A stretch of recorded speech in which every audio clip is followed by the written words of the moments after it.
Olá, alunos do cursinho. Aqui quem fala é o professor José e hoje nós vamos ter uma aula sobre geografia brasileira.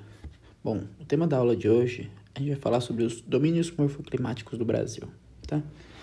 Bom, aqui a gente tem nosso mapa que vai falar sobre os domínios do Brasil. Então aqui a gente já pode separar ele em 6 partes, né? 7 no total. Então a gente vai ter 6 domínios morfoclimáticos principais do Brasil, que são esses em colorido. Aqui a gente tem o Amazônico, o Cerrado, a Caatinga, os Marechimorros, as Araucárias e as Pradarias, tá? Além desses, a gente tem o que a gente chama de faixa de transição, que são regiões que vão estar transicionando entre cada domínio, então elas vão ter características mistas, tá? A gente vai estudar cada uma dessas faixas de transição, mas a saber a gente pode saber que são 3, tá bom? Então, são 6 domínios mais 3 faixas de transição, então vão ser 9. Vai ser 9 regiões que a gente vai estar aprendendo hoje, tá? Bom, primeira coisa, como é que vai ser a aula?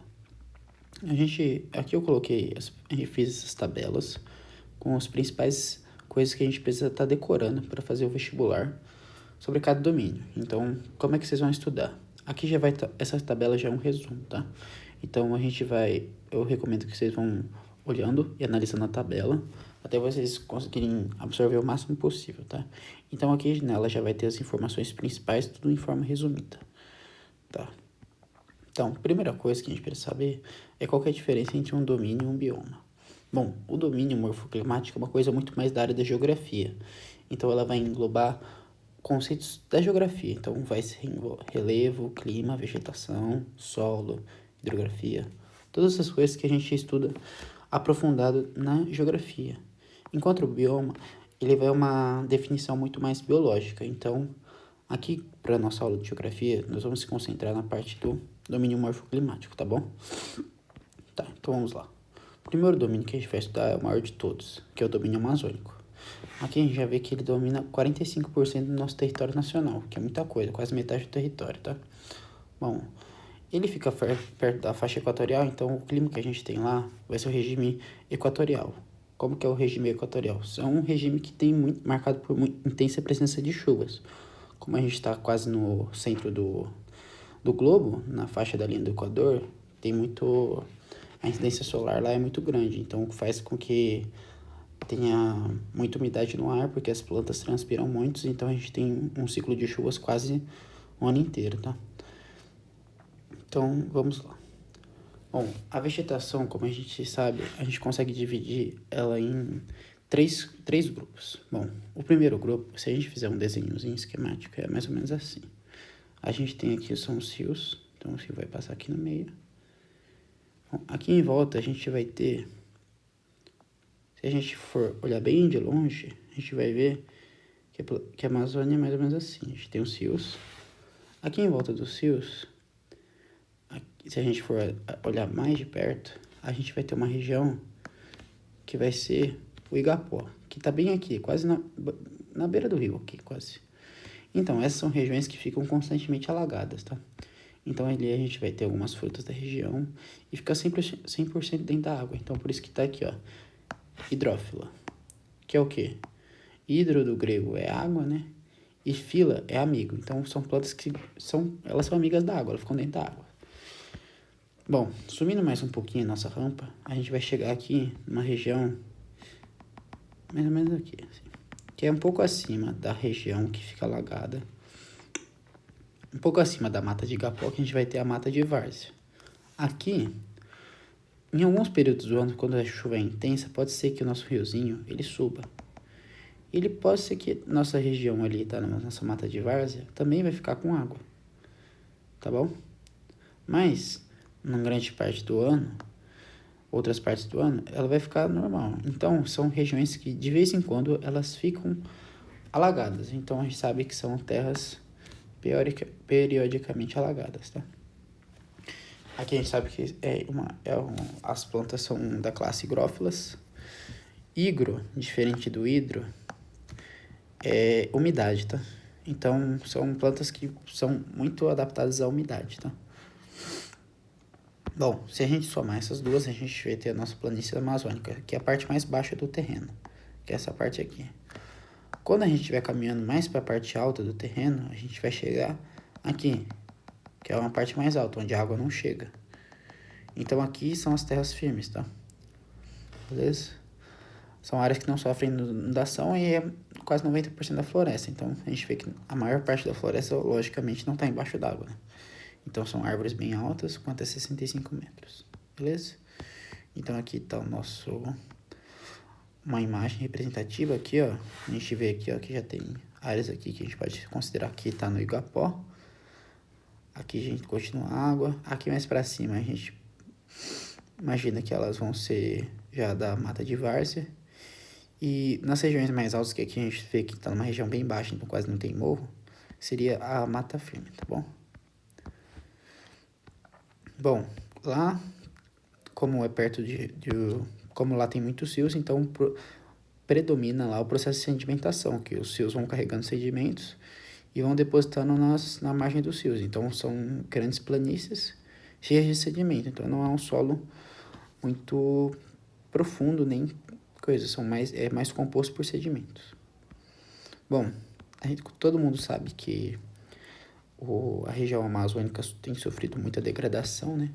Principalmente a partir do século XX, começou a exploração das madeiras, da borracha, o ciclo da borracha que teve lá na Amazônica, a construção de usinas hidrelétricas para a produção de água, lá, como lá a região do país que mais tem água e a mudança de chuvas, então é muito interessante para economicamente você abrir hidrelétricas lá, né?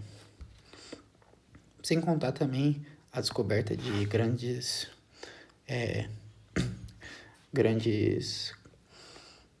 reservas de metais que também tem na região. Então lá tem a Mata do Araxás, ou a mina, que tem muitos minérios bons lá. A gente vai estudar depois que tem produção de alumínio, que vai até exportar para a China. Então tudo lá na região amazônica, que é muito rica de natureza, então tem muita coisa que pode ser explorada lá, só que é um dilema para ver como é que vai explorar isso e também deixar preservada a área. Bom, cada ano que passa a gente sabe que está aumentando, ainda tem uma parte considerável, já que o desmatamento ainda está na casa dos 20%. Então, quando a gente for olhar os outros biomas, a gente vai ver que eles estão muito mais desmatados que a própria Amazônia. Tem muita presença de biotaria, porque a fauna lá é muito rica, então muitos contrabandistas vão lá para conseguir vender, né? Porque são animais muito valorizados lá da região, tá bom? Então aqui a gente tem mais umas outras definições, falando um pouco sobre a Amazônia Legal, que são a Amazônia, se a gente for olhar o mapa, ela se estende um pouco mais aqui. Esses países, esses estados aqui, eles não fazem parte da região amazônica, né? Aqui a gente pega um pouco do norte do Mato Grosso, que é da região centro-oeste. Então, se a gente for olhar só os estados que fazem parte da região amazônica, se chama Amazônia Legal, né? O Mato Grosso, que é do centro-oeste, tem bioma amazônico no seu norte, só que não entra na Amazônia Legal, beleza? Bom, por incrível que pareça, a Amazônia ela não tem um solo muito rico. E a maior parte vem do processo de lixiviação, quer dizer, a matéria orgânica que é produzida dentro da floresta, ela mesma vai ser usada para sustentar a floresta. Então, essa lixiviação. Quando a gente abre clareiras lá, a gente acaba com esse processo de reciclagem da matéria orgânica. Então, o solo que é pobre fica exposto, porque a gente derruba todas as árvores, e são regiões que dificilmente vão conseguir se recuperar. Só com a atividade humana. Naturalmente, elas tendem a ficar lá, clareiras. A natureza não consegue se regenerar sozinha. Então, é preciso uma atividade bem difícil para conseguir fazer a floresta nascer de novo em uma região que foi desmatada, tá? Bom, aqui a gente acabou um dos nossos 6. Vamos aqui para o nosso domínio de cerrado. Bom, o domínio de cerrado, a gente vai olhar aqui no mapa, é todo esse verde. Ele fica na região predominantemente centro-oeste, né? Pega um pouco de alguns estados do Nordeste e também estados do Sudeste. Bom, olhando aqui, nós sabemos que o Centro-Oeste, isso aqui é uma imagem característica. É como se fosse a savana brasileira, né? Que até eu coloquei aqui no nosso resumo. Bom, são áreas que vão lembrar mesmo a savana, então tem algumas árvores espaçadas ou regiões também de campo aberto. Bom, uma das características que é um clima mais seco, então as árvores vão ter esses troncos retorcidos, né? Que é característica de clima seco, que a árvore não consegue crescer tanto, então ela cresce de maneira mais torta, assim, e mais seca. Isso aqui também é porque uma das adaptações para ela também resistir ao fogo, que é uma coisa que acontece nesse bioma por causa do pouco grau de umidade, então recorrentemente a gente vê que o fogo acaba se alastrando por esse, tanto de forma natural, através de raios, ou do próprio sol que acaba gerando alguma faísca na palha seca e começa um incêndio na região, mas predominantemente em decorrência da atividade humana, já que a gente sabe que tem muito incêndio ilegal, que é uma técnica que os fazendeiros eles utilizam para tentar deixar o solo mais fértil. Bom, é uma região, uma vegetação tropófila, que significa que ela ela alterna entre seca e umidade. Bom, a gente sabe que no verão, deixa eu colocar aqui, que no verão tem umidade e o inverno é seco, né? Então isso aqui é o inverno. Mas a temperatura assim não chega a cair muito, tá? Porque também tá uma região não tá tão localizada ao sul do Brasil, então as incidências dos raios solares é razoável, então deixa o clima ameno, até pode ser que no inverno consiga altas temperaturas, tá? Então a principal diferença do clima não vai ser a temperatura, tá? Vai ser o grau de umidade. Se tiver úmido e tudo mais, a gente sabe que tá no verão, né? Porque o verão chove mais. E quando tá sem chuva, é seca, é o inverno. Então tem essa diferençazinha. Bom, tem algumas subclassificações que a gente pode fazer do cerrado, que são essas quatro aqui. Campo sujo, que é ou cerradinho, que são uma vegetação menor, mais arbustiva, com gramíneas e arbustos. E alguns arbustos, né?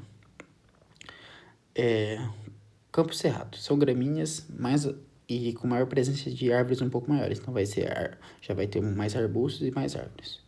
O cerrado é uma região intermediária, que é a maior parte, que tem um equilíbrio entre gramíneas e arbustos.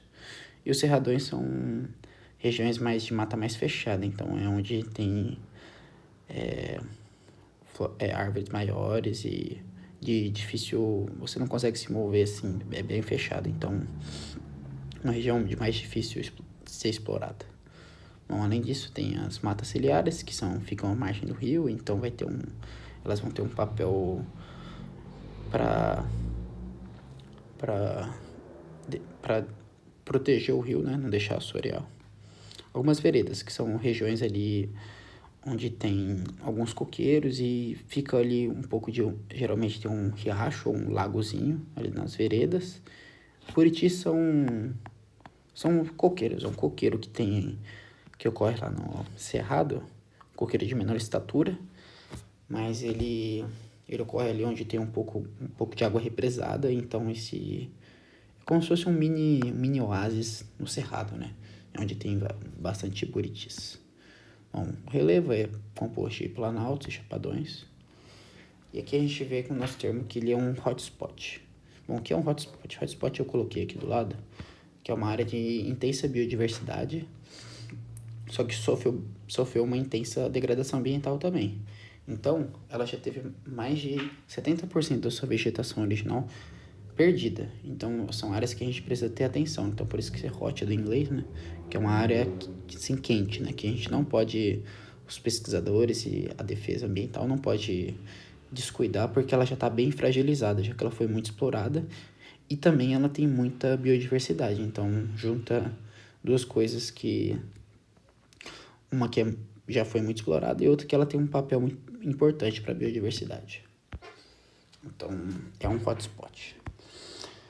Bom, aqui historicamente a gente sabe que ele está sendo explorado aqui desde que o Centro-Oeste começou a se desenvolver, que foi aqui no início do século XX, né? E foi mais degradação ambiental, expansão agrícola, exploração do carvão vegetal, tá bom? Outras características que a gente pode ressaltar aqui é a parte do solo, né? Que são solos mais ácidos por causa da intensa chuva que ocorre na umidade. O solo, o solo fica um pouco como se fosse enferrujado, né? Que os componentes metálicos do solo, por conta da intensa chuva, eles como se fosse ficam enferrujados, então o solo fica acidificado e com uma cara meio avermelhada, alaranjada, tá? Então ele precisa ter correção de solo aqui no Brasil para ele ficar agricultável. Depois que você corrige, ele é um sólido muito bom. E você vê que hoje em dia aí no Centro-Oeste, pessoal, a maior parte das colheitas aí de milho, soja, é tudo feito no Centro-Oeste, no Sul, então ele com tratamento ele é muito fértil, tá bom? Bom, vamos para aqui mais um nosso próximo domínio, nosso terceiro domínio, é o Mares de Morros. Se a gente olhar aqui para o nosso mapa, acho que o Mares de Morros é esse 4 aqui, então ele vai se estender desde essa faixa aqui no Nordeste, começa um pouco mais estreito, uma faixa que vai se alargando ao longo do litoral. Aqui no Sudeste ele fica bem mais largo e volta a se estreitar aqui na região Sul. Bom, você vê que ele vai ao longo do Brasil, quase a maior parte do litoral brasileiro, a gente vai ter presença desses mares de morros. Como é a cara desses mares de morros? É um terreno que é mamelonar, né? Que é um terreno bem arredondado e geralmente ele vai estar indicando a passagem da região mais central do Brasil para o litoral. Bom, é uma faixa litorânea, como a gente já sabe, ele vai se estender desde o Rio Grande do Norte, então vai desde o norte ao sul do Brasil até o Rio Grande do Sul. Ele vai passar por vários diferentes climas, né? Porque ele vai sair desde o norte, que é um clima equatorial, até o sul, que vai ser um clima temperado. Então, ele vai ter o tropical úmido até o tropical de altitude, que é um tropical mais frio. Bom, a vegetação, como a gente já sabe, é a Mata Atlântica, que é uma das matas mais degradadas, né? Porque desde o descobrimento do Brasil, né? É um... Os portugueses e todos os... A processo de civilização do Brasil se passou naquela região. Então, a Mata Atlântica ela foi muito explorada, então hoje em dia ela também é considerada um hotspot. Só tem 12% da original, então a gente vê que ela foi intensamente explorada mesmo. Ela já teve piores aqui alguns anos atrás, ali no começo dos anos 2000. Hoje em dia ela já tem muitos institutos ali que estão trabalhando para ter uma revitalização de algumas áreas, né? Alguns parques para fazer turismo. Então a Mata Atlântica aos poucos ela está retornando, mas ela está muito degradada até hoje. Bom, ali a gente sabe que passou os principais ciclos econômicos do Brasil, né? Então de começo o pau-brasil já quase que começou já devastando. Então depois teve a plantação de cana, o café. Então teve tudo que era possível para conseguir ir degradando foi acontecendo. E para piorar também foi uma das regiões onde grande parte das grandes cidades brasileiras elas não estão no interior. As principais e as mais antigas elas estão no litoral, ali perto do litoral. São Paulo é uma exceção, está um pouco a mais afastada do litoral, mas também é considerada litoral. Então, a gente sabe que e tudo isso foi contribuindo. Então, tem muitas cidades grandes ali perto do litoral. Então, para você ter cidade, você tem que derrubar a mata. Então, a Mata Atlântica sofreu muito com isso, tá? Bom, como os mares de morro são terrenos íngremes, a gente tem um problema socioambiental, né? Porque as pessoas mais pobres, elas têm que ir vivendo ali nas regiões mais que margeiam a cidade e muitas vezes são regiões de morro. Então, as cidades, elas tentam se construir ali na parte um pouco mais plana do terreno, embora ali sejam tudo grandes morros. E os piores terrenos, né, vão ficando na margem e os pobres são obrigados a ocupar essas terras. Então, quem sofre mais com os deslizamentos de terras que acontecem nessa região, tanto por conta das chuvas, tanto por conta da edificação irregular ali das casas, que acaba tirando um pouco da estabilidade do solo, e é quando geralmente quando dá um período de chuva, vem aquela enxurrada, que é aquela quantidade de água que vai se acumulando ali na região mais alta do morro, e ela vem descendo, vem formando como se fosse uma mini avalanche de água, e quando chega ali perto das casas, o terreno já está um pouco danificado, e acaba causando os deslizamentos de terra que a gente conhece. Beleza? Tá. Então aqui acho que foi o nosso terceiro, né? Estamos aqui para o nosso quarto domínio, estamos acabando, né? Os outros são um pouco menos cobrados nos vestibulares, né? Os principais são os domínios mesmos e tem as faixas de transição, que a gente vai passar por eles, mas recomendo primeiro vocês se aprofundarem nos domínios, tá? Bom, o próximo domínio é a caatinga, tá? Também conhecido como mata branca, porque olha a cor das plantas. É tão seco que a gente não vê, só fica exposto o tronco das árvores, né? Aqui a gente tem o cacto, que é uma planta característica, e as árvores, que por causa da seca elas acabam perdendo as folhas, tá? E só quando dá alguma chuva que tem a floresta, então ela é mata branca, porque a gente só consegue ver os troncos dela. Bom, a caatinga vai acontecer ali na região nordeste do Brasil, tá? A região mais seca.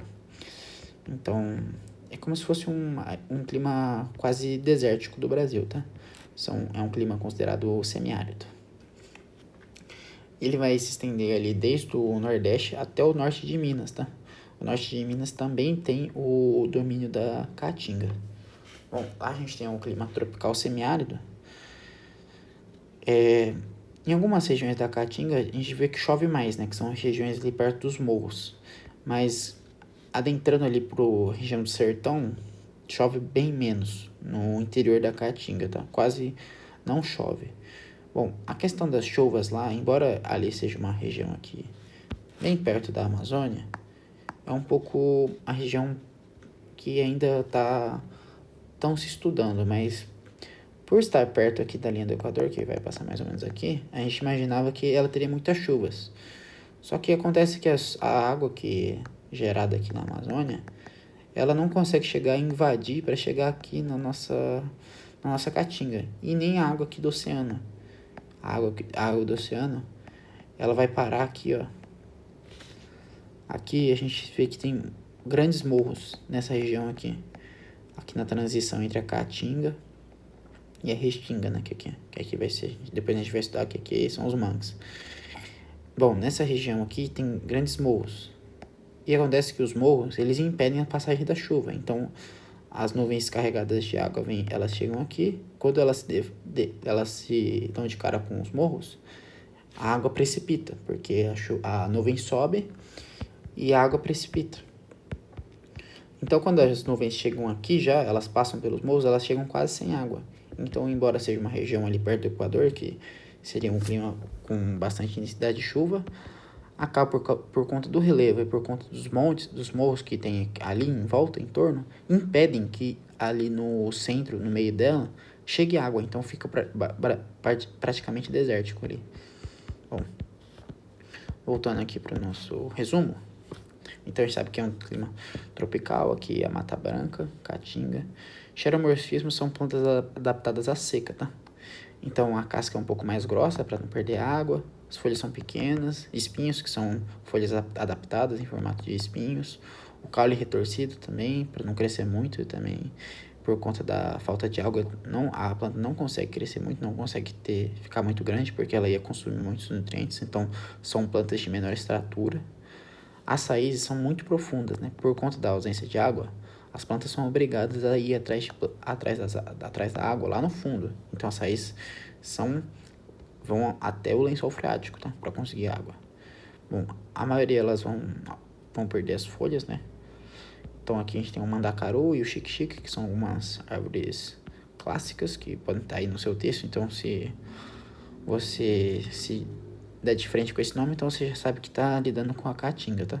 Tem alguns textos literários aí, tem muitas obras que foram feitas, né? Obra do Euclides da Cunha. Então, é uma dos principais uma das principais biomas do domínios morfoclimáticos, tá? É a Caatinga. Bom, ela também foi bem degradada, tanto por conta da presença humana ali, né? Em algumas cidades que formaram. E ali onde tem ali o Nordeste também, por conta do ciclo da cana-de-açúcar.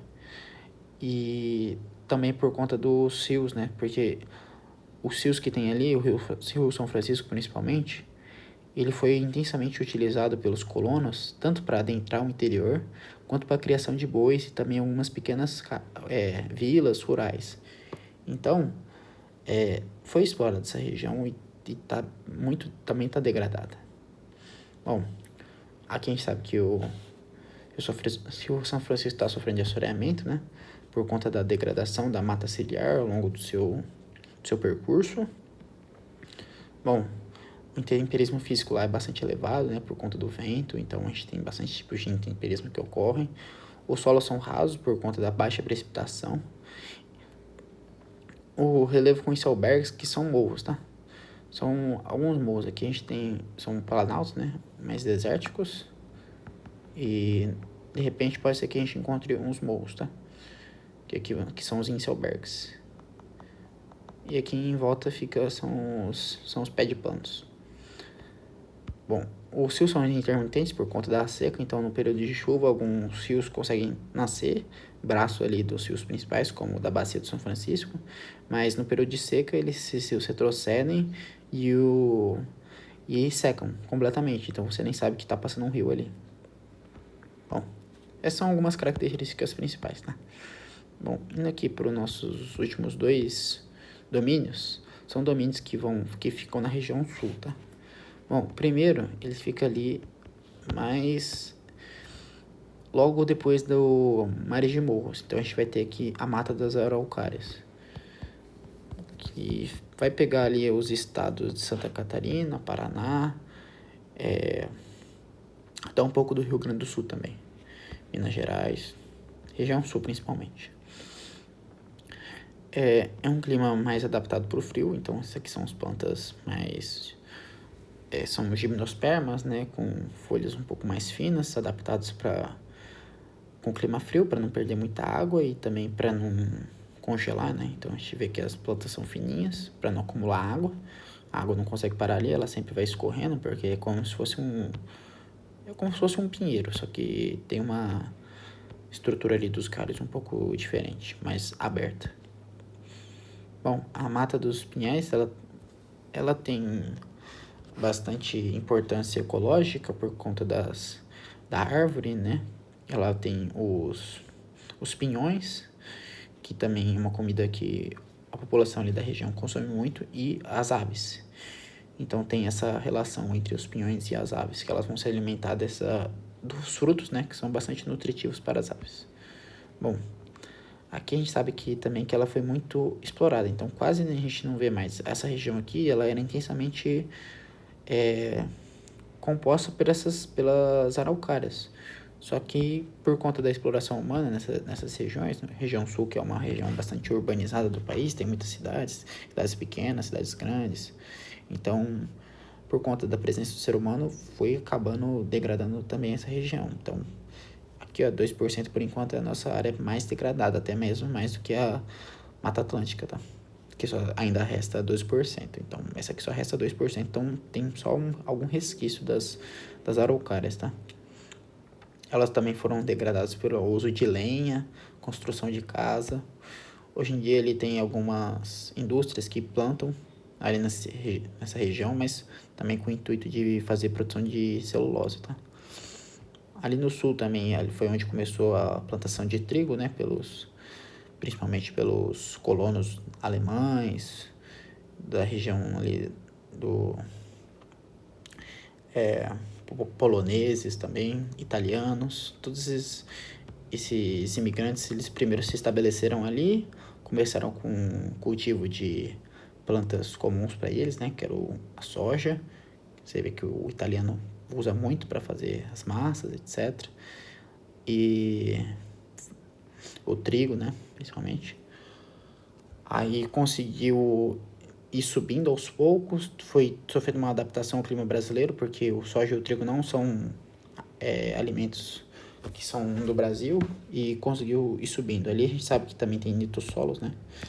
São litossolos, são solos muito férteis, né? Porque são de derrames basálticos. Isso aqui é fruto de atividade vulcânica ou de... É quando o magma ele é exposto, tanto por vulcão ou por alguma fenda, teve grandes terremotos há milhões de anos atrás que fizeram que o magma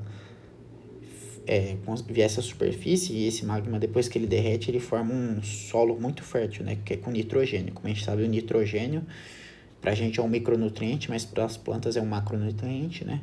A gente lembra lá do fertilizante NPK, que é nitrogênio, fósforo e potássio, né? É isso mesmo. Então, ali, como tem muito nitrogênio, é um litrossolo, por conta dos derrames basálticos, é algo muito fértil, tá? Indo aqui para o sul, a gente tem um domínio muito associado ao clima. Como lá é um clima bem mais frio, a gente vê que as plantas já vão diminuindo. Então vai ficar vão formar campos mais abertos, porque não vai ter tantas plantas. E também um pouco por atividade humana também, porque essa região sempre foi usada como pasto, né? Desde o começo da colonização do Brasil. Então ela ficou uma região mais de os campos abertos, alguns arbustos, tá? Então a gente sabe aqui a vegetação campestre, rasteira, herbácea, campos limpos e campos sujos. Mesma classe parecido com o do cerrado, né? Tem um cerrado sujo, que são mais vegetações mais rasteiras, com arbustos, e os campos limpos, que é mais gramíneas. Bom, as coxilhas são planatos desgastados e suavemente ondulados. Ali a gente sabe que teve muita agricultura, pecuária, e hoje em dia ele está sofrendo pela arenização, né? Porque como o solo acabava sendo exposto por conta dessas atividades humanas, ele não é um solo muito firme, muito consistente. Ele é composto por sedimentos, né? Então pode ser que quando você deixa o solo exposto, por conta da atuação do vento, esses sedimentos começam a se descolar e o solo começa a ficar arenoso, começa a formar areia lá nele. Bom, é uma vegetação que vai até o sul do continente, né? Chega no Uruguai, na Argentina, e o pampa vem da língua do Quechua, significa região plana. Tá. Bom, aqui a gente chegou para nossas faixas de transição, tá? A destacar, a gente tem 3 principais faixas. Bom, a gente tem a faixa da Mata dos Cocais, que ela vai marcar a transição entre o domínio amazônico e o domínio da Caatinga, e o Cerrado também. Então a gente vê que ele vai predominar no norte, no Maranhão, no Piauí, também vai ter vestígio no Tocantins e no Pará. Bom, a vegetação é composta pelos 2 principais cocais, né? Que vai ser o coqueiro de Babaçu e o coqueiro de Carnaúba. Esses 2 coqueiros vão ter uma importância para a economia da região, porque a população que vive ali vai extrair sua renda através da exploração desses cocais, produzindo óleo de babaçu e a cera de carnaúba, que eles vão vender por um preço mais caro e vão conseguir ter lucro para subsistir. Bom, por conta do avanço da fronteira agrícola, aquela região ali do norte do Maranhão e no Tocantins, a gente vê que a soja ela vem subindo no Brasil, lá do sul, e hoje em dia ela está chegando ali na fronteira, que seria a fronteira do Cerrado, com a Caatinga ou com o Amazônico, e quem está ali é a Mata dos Cocais. Então, como a agricultura vai se expandindo, quem acaba sofrendo, que está no meio desse fogo cruzado, vai ser a Mata dos Cocais. Então, por conta do avanço da agricultura, ele vem sendo degradado. Bom, outra faixa de transição é o Mangue e a Restinga. Bom, o Mangue é aquela região que vai marcar a faixa de transição entre o litoral, né, e a parte mais interior do continente. Ali vai ser berçário de animais marítimos, até o tubarão, moluscos, caranguejo. Então, são uma região de intensa biodiversidade. A restinga a gente pode definir ela como depósitos arenosos formados pela dinâmica das correntes marítimas. E o mangue, ele vai ocorrer ali onde ocorre mistura de água doce com água salgada, formando tipo como se fosse um estuário com águas calmas, onde alguns peixes vão criar seus filhotes ali. Bom, ali a gente vê que tem essas plantas com essas raízes características, que são espécies halófitas com pneumatóforos. Que isso aqui são pneumatóforos, esses caules aqui, ou são raízes que são adaptadas ao solo encharcado. A planta ela não pode ficar 100% embaixo d'água, assim, sem nenhuma adaptação, porque não tem oxigênio e a planta precisa respirar igual a gente. Então, elas criaram essa adaptação que o caule vai para cima para poder efetuar essas trocas gasosas, tá? Ali é uma região que vai estar sendo degradada pela atividade turística, especulação imobiliária, pelas casas na praia, os condomínios, os resorts. E também por conta do esgoto, que muitas cidades de baixa renda não tratam esgoto e acabam jogando o esgoto direto ali no mar, através do rio, e então o mangue fica contaminado. Bom, nossa última faixa de transição é o Pantanal. O Pantanal vai estar ali na localização entre Mato Grosso do Sul e Mato Grosso, e também vai um pouco do interior do continente em direção à Bolívia e ao Paraguai, conhecido como Chaco. O clima lá é o clima tropical continental, então um pouco mais seco do que o tropical litorâneo, sob influência da massa continental tropical, que é uma massa que se forma em cima do continente, né? Bom, a vegetação é variada, um mosaico de vegetações nacionais com influência da Amazônia, do Cerrado, da Mata Atlântica, da Caatinga, do Chaco. Então é uma grande mistura de vegetações. O relevo é uma planície que é alagável, então na região das cheias o Pantanal enche e fica grande parte do território fica submerso. E nas épocas de seca volta ao estado normal e só a região onde tem os rios perenes que vai ficar com água.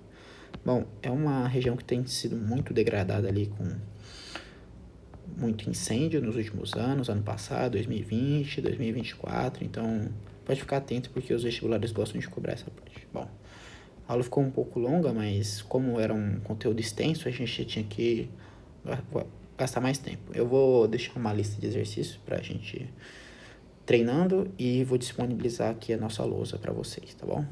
Até a próxima.